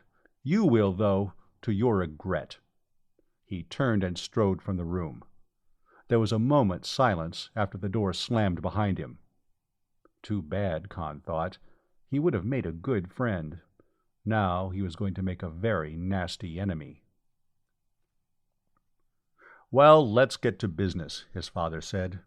"We don't want to argue about the existence of Merlin. We know that. Let's discuss the question of finding it." "I still think it's somewhere off-planet," Lorenzo Menardus said. "The moons of Pantagruel." Evidently he'd read something, or seen an old film, about the moons of Pantagruel. "No, that's too far. They'd keep it where they could use it." "The old GHQ," Lester Dawes suggested. "Suppose it's down under that, like the place Rodney found under 10th Army." "I hope not," Gatworth said. "The planetary government took that over." "Well, wherever it is, finding it is going to be expensive," Rodney Maxwell said. "Now, to finance the search, I propose we use this information my son brought back from Terra. Dr. Lucas was right about one thing. That's worth millions of sols. Well, I propose, also, that we set up a company and get it chartered, a prospecting company, to operate under the Abandoned Property Act of 867. My son and I will contribute this information as our share in the capitalization of the company. The work of opening these Federation installations can go on concurrently with searching for Merlin, and profits can finance it." Silence for a moment, then a bedlam of cheering. "Well, let's get organized," Gatworth said. "What will we call this company?" A number of voices shouted suggestions. Rodney Maxwell managed to get recognition and partial silence. "It is of the first importance," he said, "that we keep our real objective, Merlin, as close a secret as possible. The planetary government would like to get hold of it, and I leave you to ask yourselves how far Jake Vykoven and his cronies are to be trusted with anything like that, and I have no doubt the Federation might try to take it away from us." "Couldn't do it, Rodney," Judge Ledoux objected. "Everything the Federation abandoned in the Tri-System is public domain now. We have a Federation Supreme Court ruling." "What's legality to the Federation?" Clem Zareth demanded. "They fought a criminally illegal war of aggression against my people." Down the table, somebody started singing, "Rally round the banner black and green." "Well, I think it's a good idea to keep quiet about it myself," Kurt Fawsey said. "All right," Rodney Maxwell said. "Then we don't want this company to sound like anything but another salvage company. I suggest we call it Litchfield Exploration and Salvage." "Good name, Rodney," Dawes approved. "That a motion? I second it." Unanimously carried. They had a name now, anyhow. Everybody began suggesting other topics for consideration: capitalization, application for charter, election of officers, stock issues. Khan paid less and less attention. Industrial finance and organization wasn't his subject either. His father was plunging happily into it as though he had been promoting companies all his life. Khan sat and doodled with his six-color pen, mostly spherical hyperspace ships. "We can't get all this cleared up now," Lester Dawes was protesting. "Your Honor, Mr. Chairman, I suggest that committees be appointed." More hassling. Everybody wanted to be on all the committees. Finally, they appointed enough committees to include everybody. "Well, that seems to be cleared up," Judge Ledoux said. "I suggest a meeting day after tomorrow evening. The committee should have everything set up, and we should be able to organize ourselves and elect permanent officers.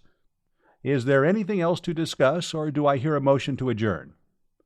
Somebody thought they ought to have some idea of what the first operation would be. "You heard me mention a spaceport," Khan said. "I can tell you now that it's over on Barathrum, inside the crater of an extinct volcano. I think we ought to have a look at that, first of all." "I know you seemed to think that yesterday, that Merlin is off-planet," Fawsey said. "I'm inclined to disagree, Khan. I think it's right here on Poitem." "We ought to nail that spaceport down first," Khan argued. "Khan, you mentioned an underground duplicate of Travis's general headquarters," Zareth said. "They thought we'd possibly send a fleet here to blitz Poitem, or they wouldn't have built that. And this underground headquarters would be the safest place on the planet. They'd make sure of that.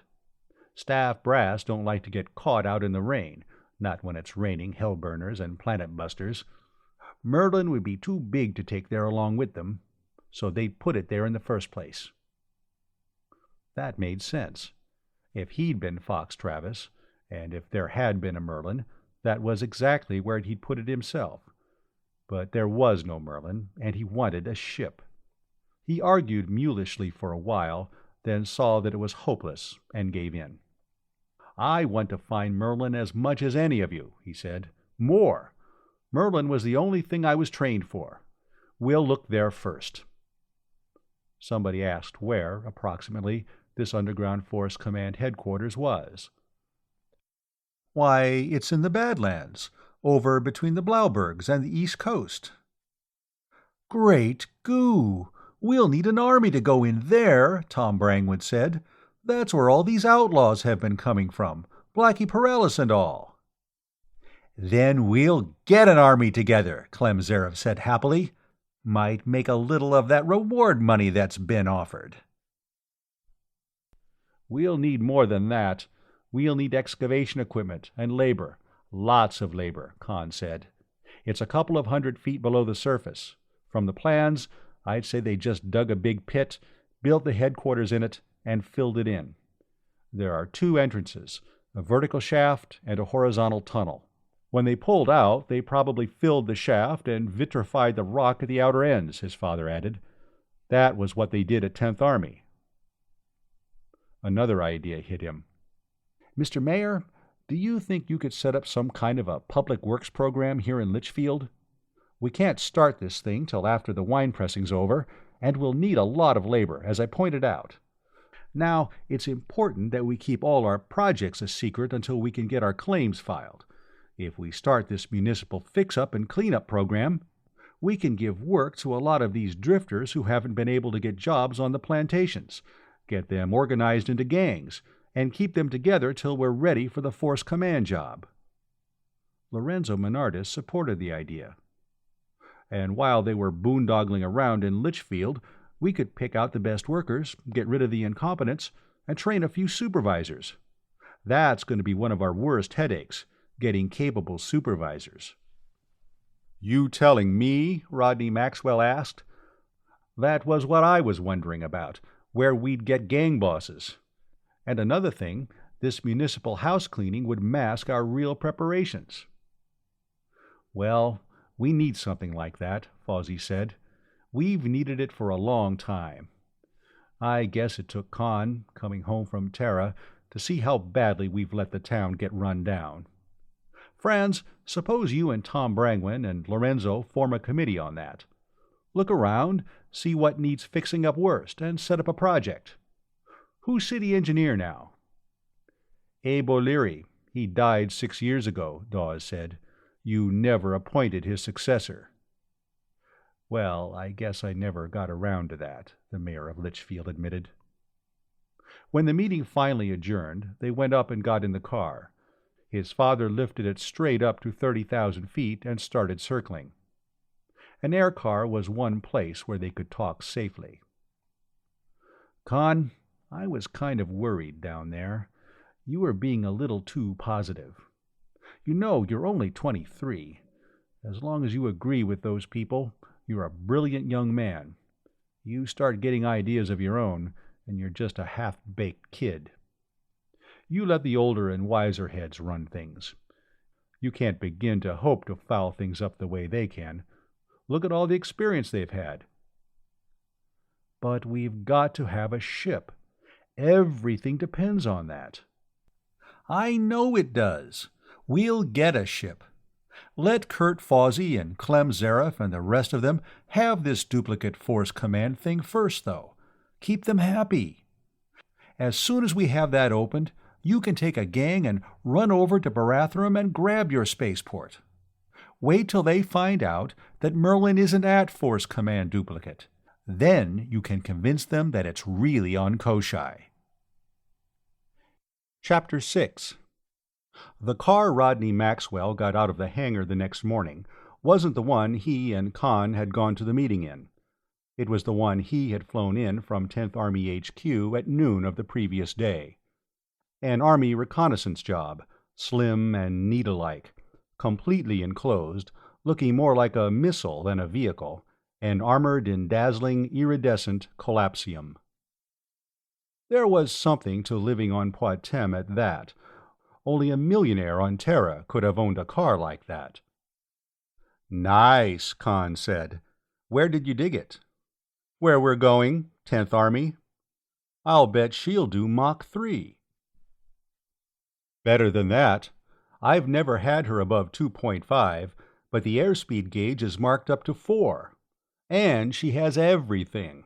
All kinds of detection instruments, cameras, audio-visual pickups, armament. And the armor, you can take her through any kind of radiation. The armor was only a couple of microns thick, but it would stop anything. It was collapsed matter. The electron shells of the atoms collapsed upon the nuclei, the atoms in actual contact. That plating made 1/8-inch sheet steel as heavy as 12-inch armor plate, and in texture and shielding properties Lead was like sponge by comparison. They climbed in, and Rodney Maxwell snapped on the screens that served as windows. Con leaned back and looked at the underside view in a screen on the roof of the car, as his father started the lift engine. "Still think it's worth the price, son?" his father asked. The price had begun to rise. Even so, he was afraid that what they had paid so far was only the down payment. Dinner last evening, Flora, who had evidently been talking to Wade Lucas, shouting accusations at them, his mother fleeing from the table in tears. As the car rose, he reached out and turned on and adjusted the telescreen for the underview. "Keep your eye on that, Father," he said. "That's what we're paying to get rid of." A distillery, bigger than the Menardis plant, long closed and now half roofless and crumbling. Rows of warehouses, empty after the war, until taken over by homeless vagrants. Jerry-built shanties with rattle-trap air cars grounded around them. Tramp Town, a festering sore on the south side of Litchfield. "If we put this over," he continued, "all those tramps will have steady work and good homes. We can have a park there, with fountains that'll work. Maybe even Flora and Mother will think we've done something worth doing." "It'll be kind of hard to take in the meantime, though, but if you can take it, I can." Rodney Maxwell turned off the underside teleview screen and put on the forward one. "See that little pink spot over there? Sunrise on the east side of Snagtooth. 10th Army's just behind it. Now let's see if this airspeed gauge is telling the truth or just bragging." Sudden acceleration pushed them back in their seats. The calibrations on the gauge rose swiftly. The pink-lighted peak grew swiftly in the teleview screen. The gauge hadn't been bragging, it had been understating. The car had more speed than the instrument could register. 2.5 minutes from Litchfield, they were decelerating and swinging slowly around Snagtooth, looking down on a tilted plateau that ended on the western side in a sheer drop of almost 1,000 feet. There were ruinous buildings on it, barracks and storehouses and offices, an airship dock and an air traffic control tower from which all the glass had long ago vanished, a great steel telecast tower that had fallen, crushing a couple of buildings. Young trees had already grown among the wreckage. "Look over there, on the slope below it. There's one entrance to the shelters."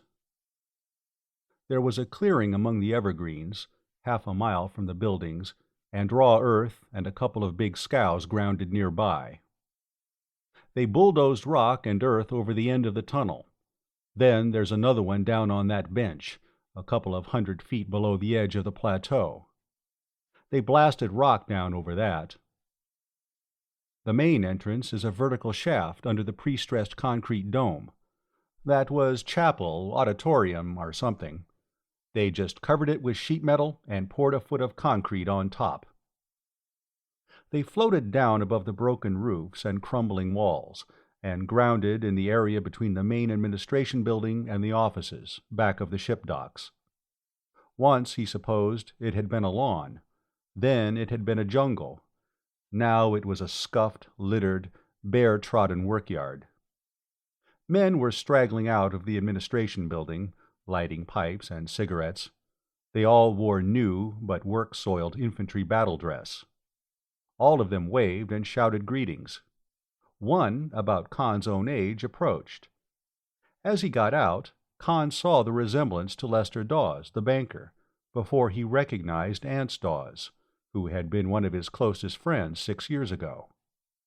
They shook hands and pounded each other on the back. "Hey, you're looking great, Con." They all told him that. He'd begin to believe it pretty soon.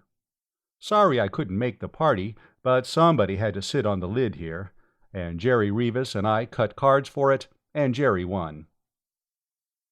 "You didn't tell me Ance was with you," he reproached his father. Rodney Maxwell said he'd been saving that for a surprise.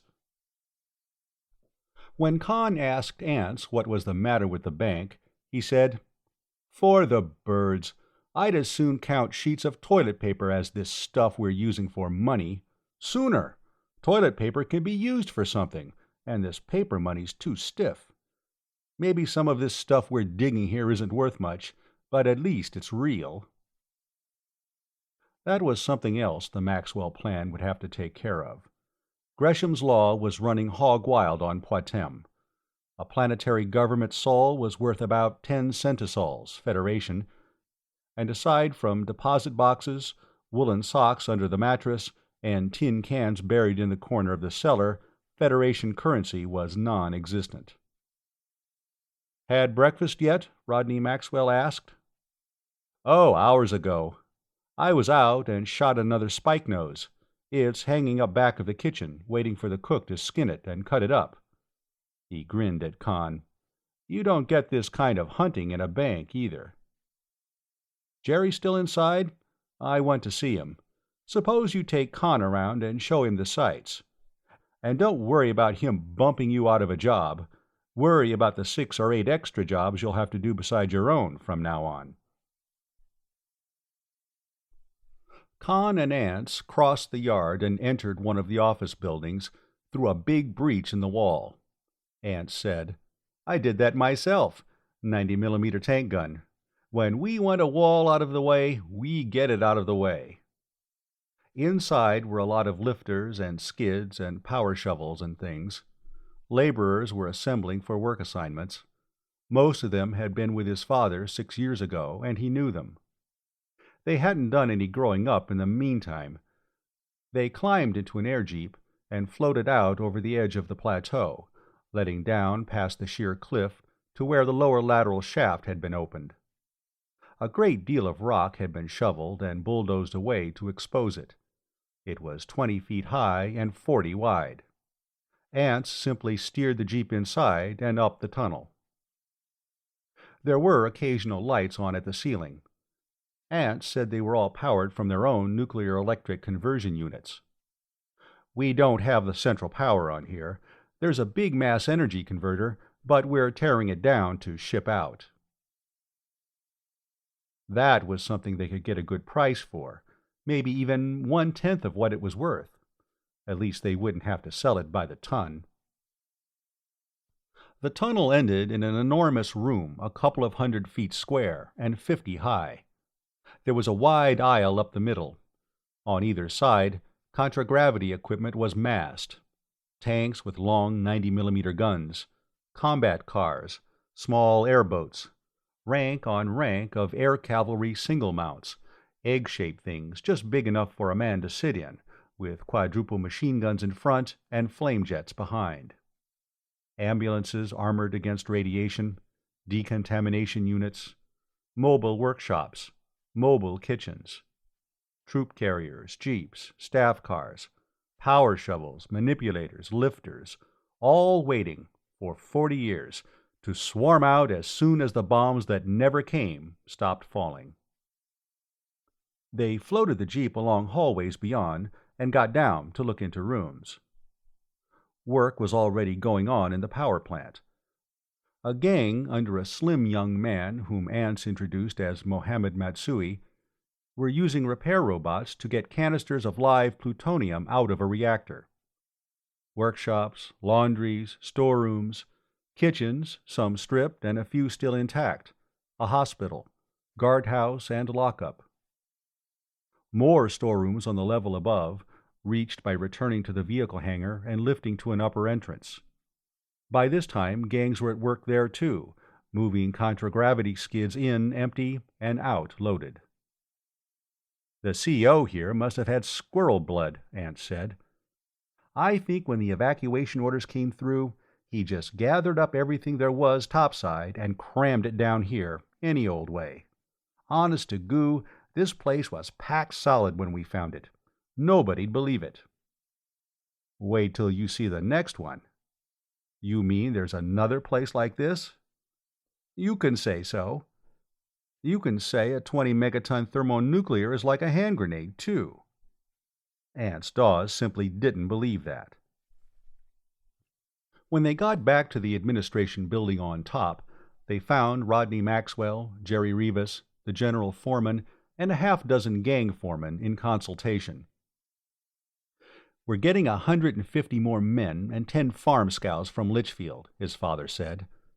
"Dave McCade's coming out from our yard, and Tom Brangwen's sending one of his deputies to help boss them. We'll have to keep an eye on this crowd. They're all tramp town hoodlums. That's the best we could get.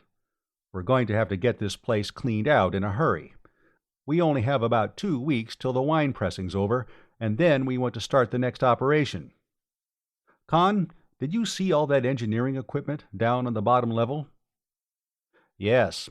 I think we ought to leave a lot of that here, the shovels and bulldozers and manipulators and so forth.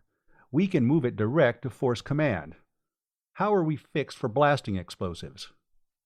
"Name it, and we have it. Cataclysmite, FJ7, anything you want." "We'll need a lot of it." "We're going to have to get a ship.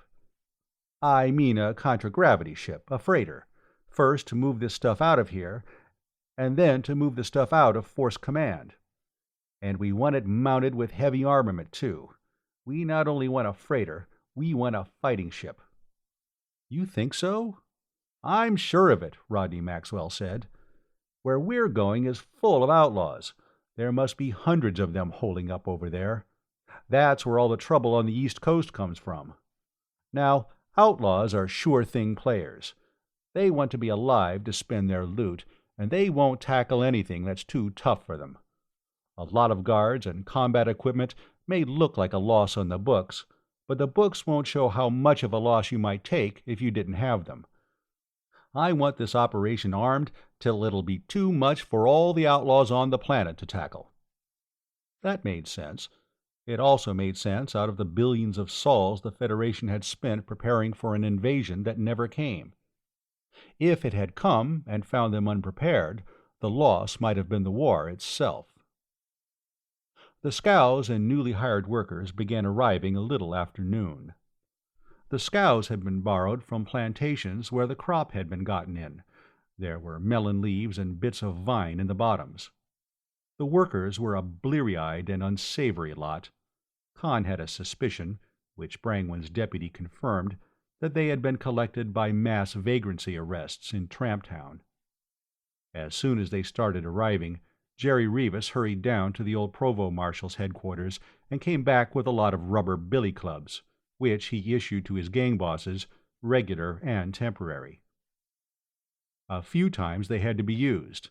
By evening, however, the insubordinate and troublesome had been quieted. They would all steal anything they could put in their pockets, but that was to be expected. By evening, too, the contents of the underground treasure trove was moving out in a steady stream, and scows were shuttling to and from Litchfield. Rodney Maxfield was going back to town after lunch the next day. Con wanted to know if he should go along. "No, you stay here. Help keep things moving. Remember what I told you about the older and wiser heads? Let me handle them. I've been around them, heaven pity me, longer than you have. Just give me an audio-visual of your proxy, and I'll vote your stock." "How much stock do I have, by the way?" "The same as I have, 10,500 shares of common at 20 centisols a share. But watch where it goes after we open Force Command." His father was back 2 days later to report. "We're organized. Kurt Fawsey's president, of course, and does he love it. That'll keep him out of mischief. Dolph Kelton's secretary. He has an office force at the academy and can conscript students to help. He's organizing a research team from his seniors and post-grad students to work in the planetary library at Storsenda. There are a lot of old Third Force records there. He may find something useful. Of course, Lester Dawes is treasurer." "What are you?" "Vice President in charge of operations. That's what I spent all yesterday log-rolling, baby-kissing, and cigar-passing to get." "And what am I, if that's a fair question?" "You have a very distinguished position. You are a non-office holding stockholder. The only other one is Judge Ledoux. As a member of the judiciary, he did not feel it proper to accept official position in a private corporation. Tom Brangwen's chief of company police. Clem Fawsey is commander of the company guards. And we have a law firm in Storsenda lined up to handle our charter application, Sturber, Flynn, and Chen Wang. Sturber is married to Jake Vykoven's sister. Flynn's son is married to the daughter of the Secretary of the Treasury, and Chen Wang is a nephew of the Chief Justice. All of them are directly descended from members of Genji Gartner's original crew. You don't anticipate any trouble about getting the charter? Not exactly. And Lester Dawes is in Storsenda now, trying to find us a contragravity ship. There are about a dozen in the hands of receivers for bankrupt shipping companies. He might find one that's still airworthy. Oh, you remember how I insisted on absolute secrecy about our Merlin objective? That's working out better than my fondest expectations. It's leaking like a machine-gunned water tank, and everybody it leaks to is positive that we know exactly where Merlin is, or we wouldn't be trying to keep it a secret. 3 days later, Khan hitched a ride on a freight scow to Litchfield.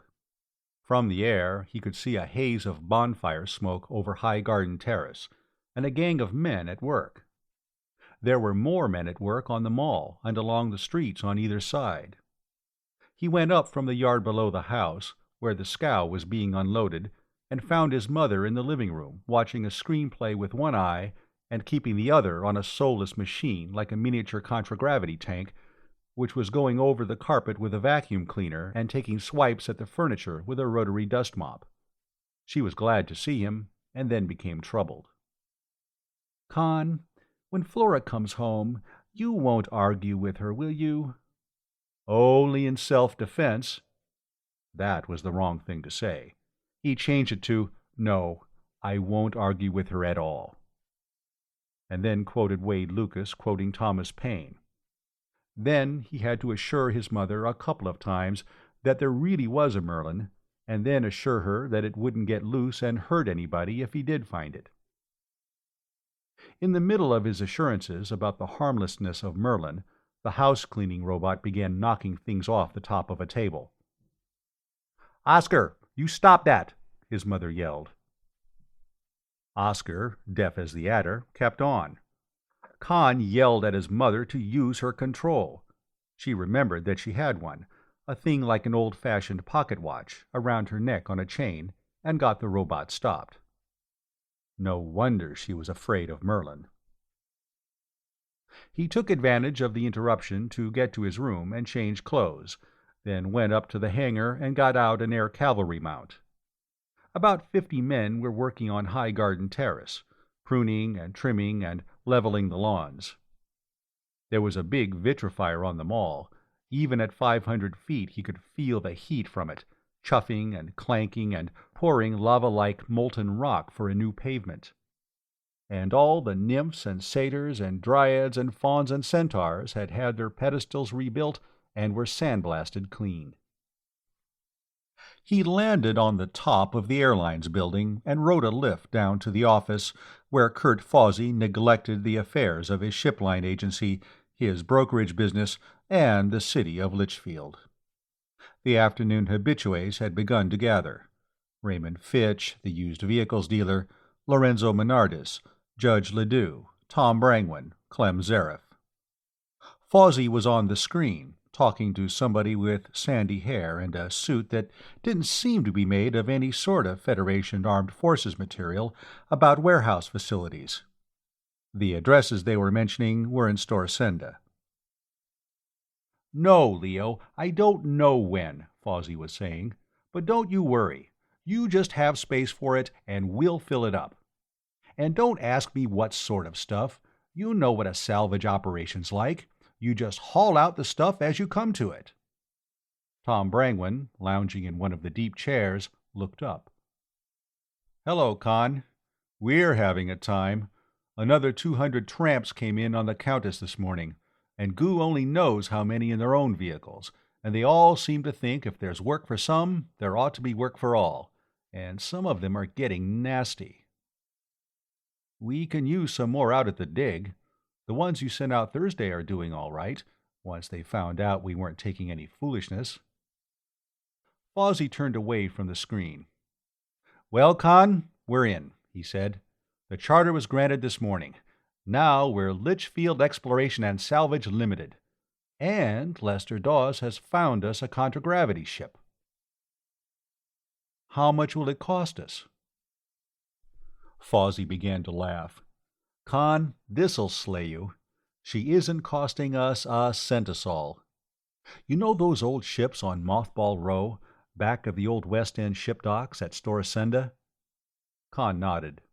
He'd seen them before he had gone away, and from the city of Asgard coming in. A lot of old Army transport craft, covered with muslin and sprayed with protectoplast. The planetary government had taken them over after the war and forgotten them. Well, Lester's gotten one of them for us under the old 878 Commercial Enterprise Encouragement Act.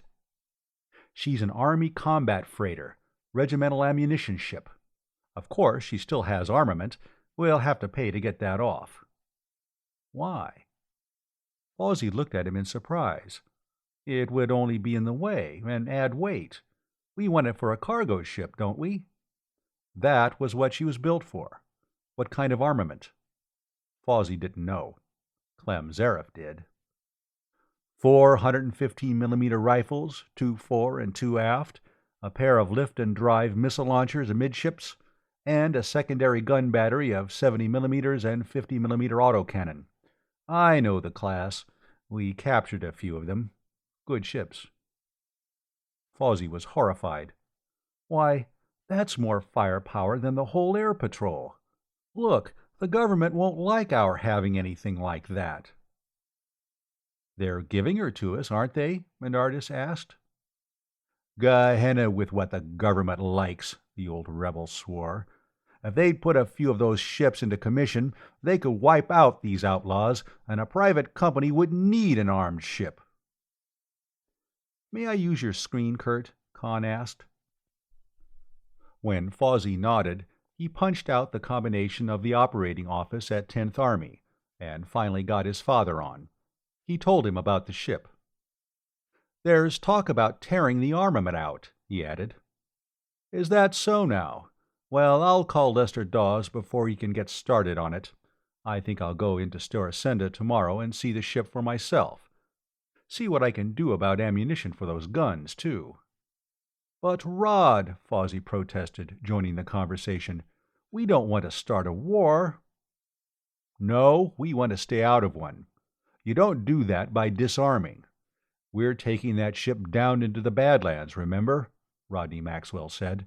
Ever hear the name Blackie Paralis? Fawsey had. He stopped arguing about armament.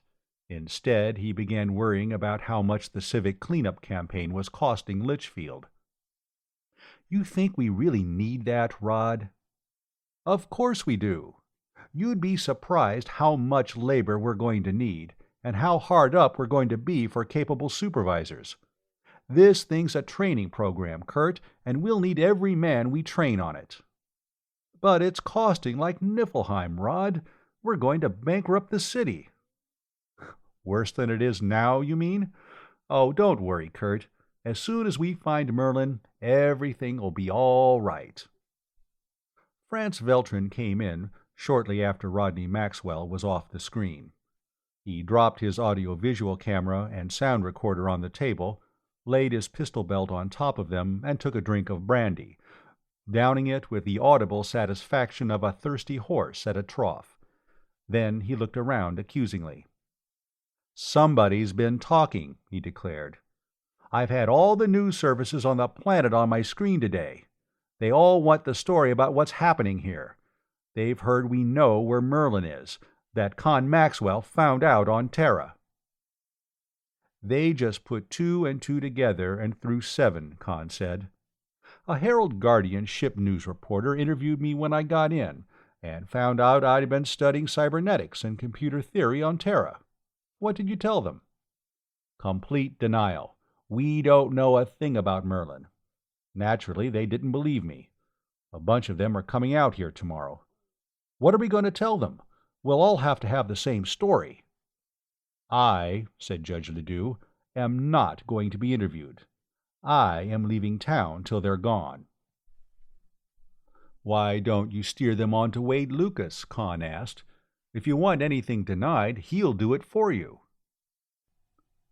Everybody thought that was a wonderful idea, except Clem Zareff, and he waited until Con was ready to go and rode up to the landing stage with him. "Con, I know this Lucas is going to marry your sister," he began, "but how much do you know about him?" "Not much. He seems like a nice chap. I don't hold what he said at the meeting against him. I suppose if I'd come from off-planet, I wouldn't believe in Merlin either." "Ha! But doesn't he believe in Merlin?" "He makes noises like it." "You know what I think?" Clem Zareff lowered his voice to a whisper. "I think he's a Federation spy. I think the Federation's lost Merlin. That's why they haven't come back to get it long ago." Pretty big thing to mislay. It could happen. There'd only be a few scientists and some high staff officials who'd know where it was. Well, say they all went back to Terra on the same ship, and the ship was lost at space. Sabotage, one of our commerce raiders that hadn't heard the war was over. Maybe just an ordinary accident. But the ship's lost, and the location of Merlin's lost with her. "That could happen," Con agreed seriously. "All right. So ever since they've had people here, listening, watching, spying. This Lucas, he showed up here about a year after you went to Terra. And who does he get engaged to? Your sister. And what does she do here? Goes around arguing that there is no Merlin, getting people to argue with him, getting them mad so they'll blurt out anything they know. I'm an old field officer. I know all the prisoner interrogation tricks in the book, and that's always been one of the best." "Then why did he act the way he did at the meeting? All he did was cut himself off from learning anything more from any of us. In his place, would you have done that? No. You would have tried to take the lead in hunting for Merlin yourself, now wouldn't you?"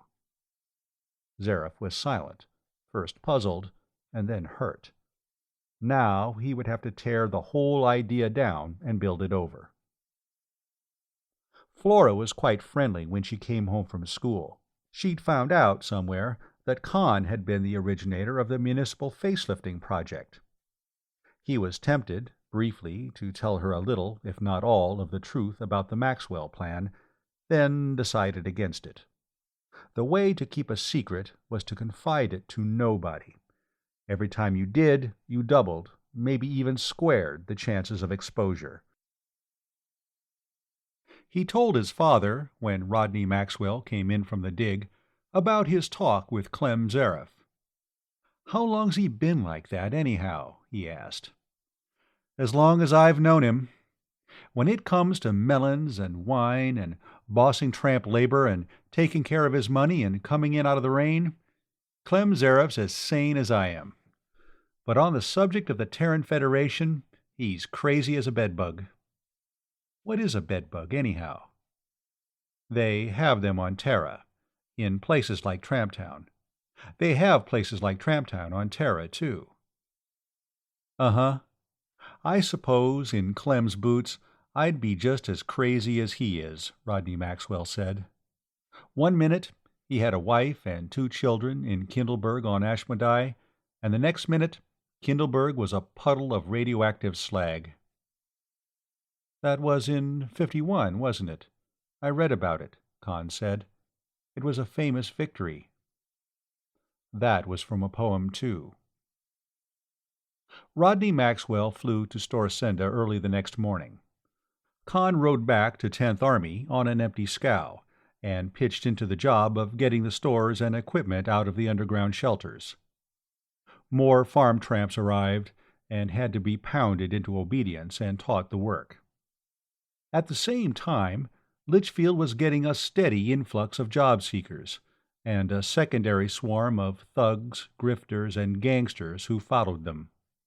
Clem Zareth, having gotten all his melons pressed, came out to 10th Army, where he selected 50 of the best men from the work gangs and began drilling them as soldiers to guard the next operation. The manual of arms, drill, and salute he taught them was, of course, System States Alliance. A week later, the ship arrived from Storsenda. 160 feet, 3,000 tons, small enough to be berthed inside a hyperspace transport, and fast enough to get a load of ammunition to troops at the front, unload, and get out again before the enemy could zero in on her, and armed to fight off any Army Air Force combat craft. The delay had been in recruiting officers and crew. The captain and chief engineer were out-of-work shipline officers. The gunner was a former Federation artillery officer, and the crew looked more like pirates than most pirates did. They christened her the Lester Dawes, because Dawes had secured her and because the name began with the initials of Litchfield Exploration and Salvage. From then on, it was a race to see whether the 10th Army attack shelters would be empty before the wine was all pressed, or vice versa. End of Chapter 6.